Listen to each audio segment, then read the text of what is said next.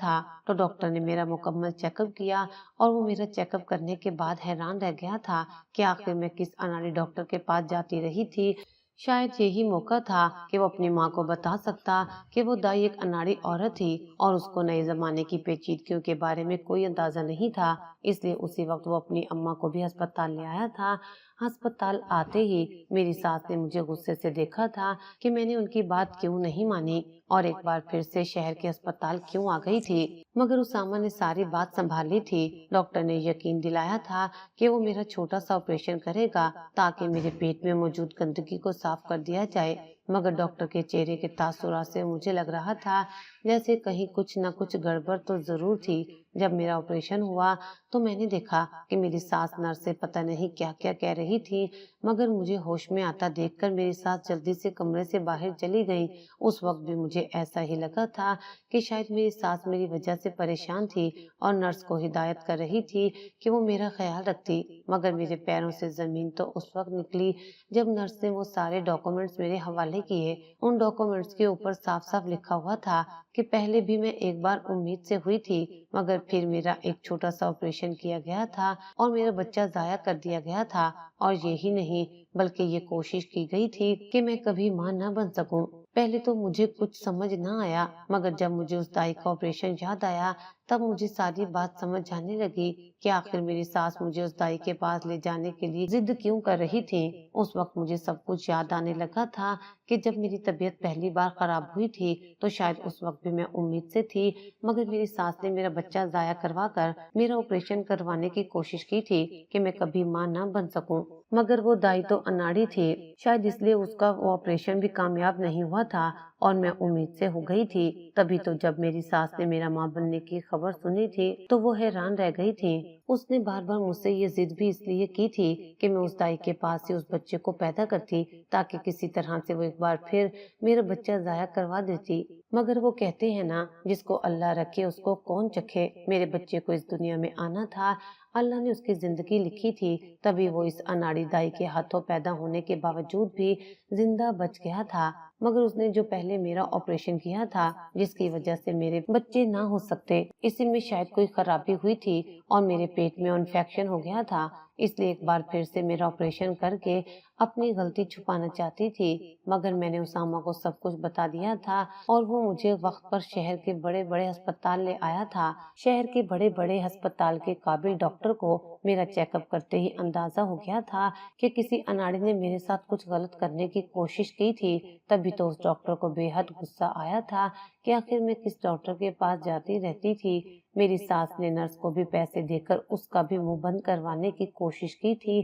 مگر وہ نرس شاید کوئی نیک عورت تھی جس نے مجھے سب کچھ بتا دیا تھا۔ مجھے تو ابھی بھی یقین ہی نہیں آ رہا تھا کہ میری ساس جو مجھ سے اتنی محبت کرتی تھی وہ تو میری سکی ماں کی طرح میرا خیال رکھتی تھی، پھر آخر وہ ایسا کیوں چاہتی تھی کہ میں اس کے بیٹے کے بچوں کی ماں نہ بنتی، اس بات کی مجھے سمجھ ہی نہیں آ رہی تھی، مگر اب تو سب کچھ کھل کر سامنے آ گیا تھا۔ اسامہ بھی سب کچھ جان گیا تھا، مگر اس کو اس بارے میں بالکل بھی اندازہ نہیں تھا کہ یہ سب کچھ اس کی اپنی ماں نے کروایا تھا۔ اسے تو لگا تھا کہ یہ اسی دائی کی غلطی تھی۔ جب وہ پولیس کو لے کر اس دائی کے دروازے پر پہنچا تو دائی نے روتے ہوئے سب سچ بتا دیا تھا کہ اس نے یہ سب اسی کی ماں کے کہنے پر کیا تھا۔ یہ انکشاف تو شاید اس کے لیے بھی کسی قیامت سے کم نہ تھا۔ وہ بھلا یہ کیسے برداشت کر سکتا تھا کہ اس کی اپنی ماں اس کے ساتھ اتنا بڑا ظلم کر سکتی تھی۔ وہ سب کچھ سننے کے بعد اسامہ اپنی ماں کے سامنے کھڑا ہو گیا تھا اور ان سے سوال پوچھنے لگا تھا کہ آخر انہوں نے ہمارے ساتھ ایسا کیوں کیا تھا۔